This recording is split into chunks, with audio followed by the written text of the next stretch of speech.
Yan, magandang hapon mga Lodi. Welcome to my channel at Monlyworks 88. At nandito na tayo ngayon sa part 2 at huling bahagi ng ating RS125 engine overhaul. At tatapusin natin ngayon. At bago natin simulan, huwag kakalimutan mag-subscribe at pakipindot na lang po ang notification bell para updated tayo sa lahat ng video na aming gagawin at lahat pang video na na-upload na. Okay mga Lodi, magandang hapon, tara!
Lampay lang data, suwa ko naman na bagay.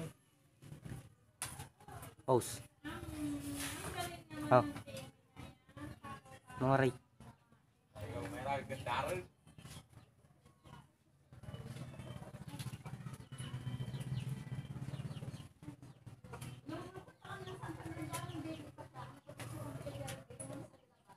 Ano nalang makmak na buting mo kuryente.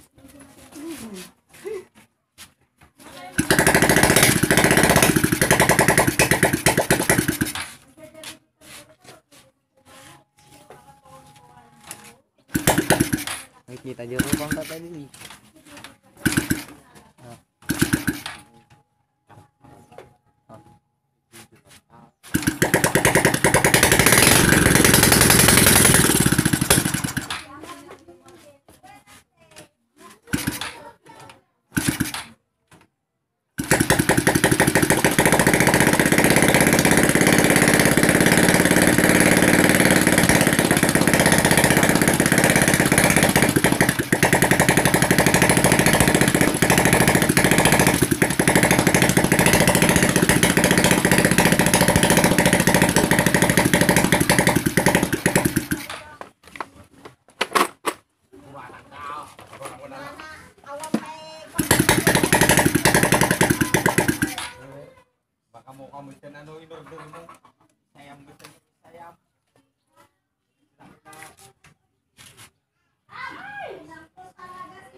Taman yun na. Ano?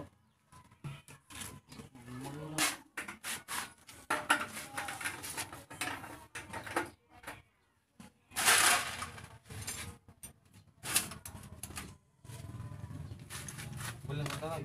May kami yung putay. Yung dati tiro pa ako.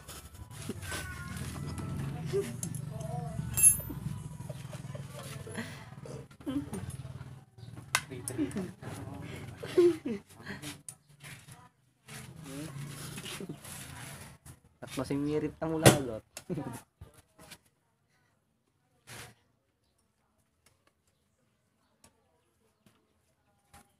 ML. Okay, bulang dami niya. Lutukin na.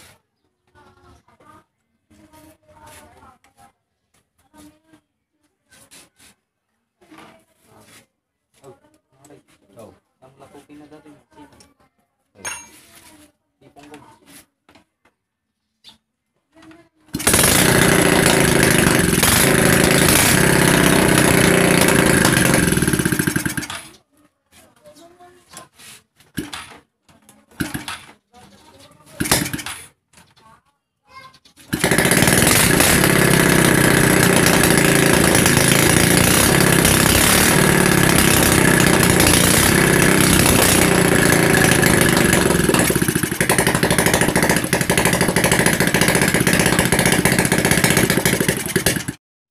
Okay, mga Lodi. Yun nga.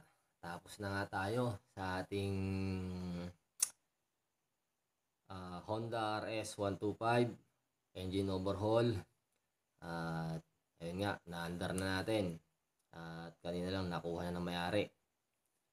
Ayun nga, bago natin tapusin itong ating vlog na to sa ating Honda RS125, shoutout muna sa ating mga kasamang mga apat na bulilit. Ayan. Ayan, si Lodi Makmak, ang pinakamatanda sa ating helper. At yan din, nandyan din ang kanyang pinsan na si Lodi Patpat. Ayan. Yan, nandyan din si Lodi Prince. Ang pangatlo sa ating mga batang helper, soon to be mechanics. Yan.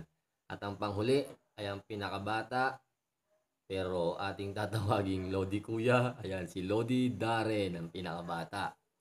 Yan. Shoutout din sa ating kaibigan na nagpapa-shoutout. Ang aking kaibigan na si Puna. Yan. Shoutout din sa'yo, AGC. Yan. Ayun nga, mga Lodi, huwag kakalimutan mag-subscribe at pakipindot lang ang notification bell para tuloy-tuloy ang panonood. Updated tayo sa mga video na ating i-upload. Ayun nga, maraming salamat sa mga nanood. Okay.